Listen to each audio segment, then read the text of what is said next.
C.T. Studd was a British missionary who first went out to China with Hudson Taylor, whom you may be familiar with. This was in 1885. But Studd, he wasn't done in his ministry serving in China. He later went on to India, and even after serving there, went to Africa, where he died in 1931. Well, Studd, he wrote a poem that may be familiar to you. It begins with this stanza. Two lines I heard one day, traveling along life's busy way, bringing conviction to my heart, and from my mind would not depart. Only one life, 'twill soon be past. Only what's done for Christ will last. Church, our exhortation this morning is to pursue godly ambition. Pursue godly ambition. Ambition, that can get kind of a bad rap, especially because in our culture it is so closely associated with the vices of greed and pride and selfishness. But consider that the Apostle Paul, he was ambitious. He had, in fact, this godly ambition. In Romans 15:20, he shares how it was, in fact, his ambition to preach Christ where he had not yet been named, that he had the ambition to go to Spain, the very ends of the world, as it were, in the Roman world of his day. He shares in 2 Corinthians that it was his ambition to please the Lord in all things, whether he was at home in the body or away with the Lord or away from the Lord and at home in the body. Wherever it was that he found himself to be, it was his solemn ambition to please the Lord in all things. So consider, given the glory of God that is on clear display in all of its created wonder, the glory of God in redemption that he has accomplished in his Son, the glory of God in uniting you, church, to himself by his Spirit, the Trinitarian unfolding and display of God's glory in all things, given all that God has done to make himself known and to convey his holiness. Would you fritter away this one life that he has given to you?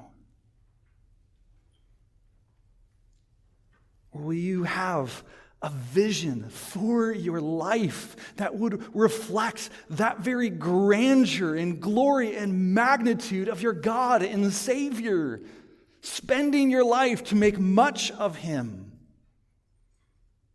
Would you be a man of consequence, not of fame or fortune, not a general of the ages or a ruler of history, but a man of consequence, leaving a lasting impact for generations on those within your sphere of influence? Would you be a woman of substance, not vanity or opulence, not a queen of lore or some lofty author of tomes, but a woman of substance who by godly influence shapes those in your care that would trickle down through the decades? Do you have a vision for your life? Do you have a sense of godly ambition that you would spend your life to make much of Christ? That you would be like William Wilberforce, transforming a nation and a world, in fact. Like Arthur Guinness, shaping the marketplace. Like Monica of Hippo, laboring in prayer for her son. Like Lottie Moon, transforming a denomination. These individuals, they had a clear ambition for their lives, to make much of their lives, to make much of Jesus. And they accomplished that ambition through a plodding faithfulness. Nothing all that miraculous. Wilberforce, he just for decades advocated for legislation. How mundane. Guinness just went about creating and advancing his business. Monica praying that her son, Augustine, would come to saving faith. Lottie Moon, she wrote letters that had an impact on global missions. See, church, your most valuable resource, it is not your money, it is not your assets, it is not your home. Your most valuable resource is your time, your life. Each passing second, each heartbeat, here and gone, never to be recovered again.